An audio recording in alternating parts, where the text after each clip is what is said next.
के इजराइल के साथ तो खैर रिश्ते हैं यूएई के, और इसमें कोई ढकी छुपी बात नहीं है। लेकिन अब भारत की तरफ से भी जो कुछ कहा जा रहा था कि जी यूएई के साथ भी काम करेंगे, इजराइल के साथ भी रिलेशंस हैं, तो बिल्कुल अब एक बार फिर जो है वो नरेंद्र मोदी जी यूएई पहुंचे हैं, और जिन चीजों के ऊपर काम करने का कहा जा रहा है, $5 बिलियन एक बहुत बड़ी इन्वेस्टमेंट है जो की जाएगी, और ये दोनों कंट्रीज मिलकर डिफेंस पर भी बात करेंगी या काम करेंगी, और उसके साथ साथ सप्लाई चेन पर बात होगी। ट्रेड, जाहिर है कि ट्रेड के बगैर कुछ नहीं चलता, और यही बात यहाँ पर पाकिस्तानियों को समझ नहीं आती कि आपने ट्रेड के ऊपर ज्यादा फोकस करना चाहिए, जो कि आप करते हुए दिखाई नहीं देते। लेकिन वहां पर ऐसा नहीं, एनर्जी सेक्टर में काम किया जाएगा, एनर्जी सेक्टर के ऊपर भी जो है वो काम करते हुए दिखाई देंगे। यकीनन ये एक बहुत अच्छी खबर है, भारतीयों के लिए तो खैर अच्छी खबर है, लेकिन पाकिस्तान को भी सोचना चाहिए कि आपको भी अपने ट्रेड के ऊपर जोर देना होगा, ट्रेड की तरफ देखना होगा। अगर हर कंट्री के साथ नाराजगी ले लेंगे, जिसमें कि इस वक्त यूएई भी है, यूएई भी इस वक्त पाकिस्तान से ज्यादा कुछ दिखाई नहीं दे रहा है, और जाहिर है उसका रीजन जो है वो ईरान की वॉर को लेकर ही है, और इसी वजह से कई जो पाकिस्तानी है उनको यूएई से निकाले जाने की भी बात की गई है। बल्कि यहाँ तक है जिनके पास गोल्डन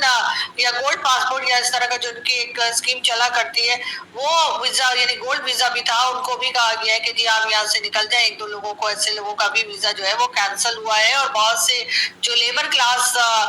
दुबई में या अबू धाबी में मौजूद थी उसको भी वहां से निकाला जा रहा है। लेकिन उनमें से बहुत से लोग ऐसे हैं जिनको इस वजह से नहीं निकाला जा रहा कि वो लेबर क्लास है या उनके काम में किसी किस्म का कोई प्रॉब्लम है, बल्कि उनके नाम कुछ ऐसे हैं जिससे कि यूएई को ये लगता है कि भाई ये शायद कोई शिया कम्युनिटी के हैं, या शायद ये शिया हैं और ये ईरान से ताल्लुक रखते हैं या ईरान के लिए सिंपैथी रखते हैं, और इसलिए भी वहां से लोगों को मुसलसल निकाला जा रहा है। बहरहाल मोदी जी का ये विजिट जो है वो इसलिए भी बहुत इंपॉर्टेंस रखता है कि अब लड़ाई के बाद जो कि हो गई, यानी जंग हो गई या जो कुछ भी लड़ाइयां हुई दोनों तीनों कंट्रीज में, इजराइल, अमेरिका और ईरान में, उसके बाद अब दोबारा से ऐसे ऐसा करके चीजें नॉर्मल होने की तरफ जा रही हैं, या सिस्टम जो है वो दोबारा से काम करना शुरू किया है। और अगर इस तरह से बिजनेस वगैरह दोबारा से यूएई ने शुरू किया तो बहुत जल्द वो उसी पुरानी अपनी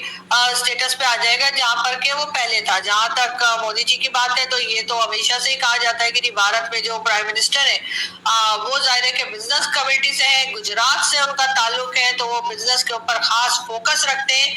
और इसीलिए वहाँ की इकोनॉमी जो है वो बेहतर होती है। कई बार जाहिर है कि इस किस्म की सिचुएशन भी आती है कि कहा जाता है कि इकोनॉमी जो है वो थोड़ी खराब हो गई है, लेकिन कुछ दिन के बाद फिर कहा जाता है कि इकोनॉमी बेहतरी की तरफ जा रही है। लेकिन खैर ये अप डाउन आते रहते हैं, मगर वो इकोनॉमी पे खास फोकस रखते हैं क्योंकि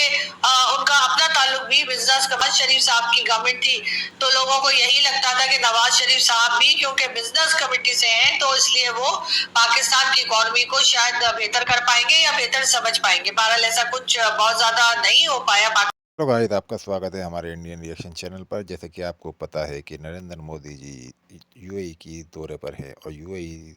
भारत में $3 बिलियन का इन्वेस्टमेंट करेगा। इस पर पाकिस्तानी मीडिया की और पाकिस्तानी लोगों की चली पड़ी है कि यूएई भारत का कैसा अच्छा दोस्त बन गया है, जबकि पाकिस्तान को यूएई ने पाकिस्तान के लोगों को बाहर खदेड़ना चालू कर दिया है।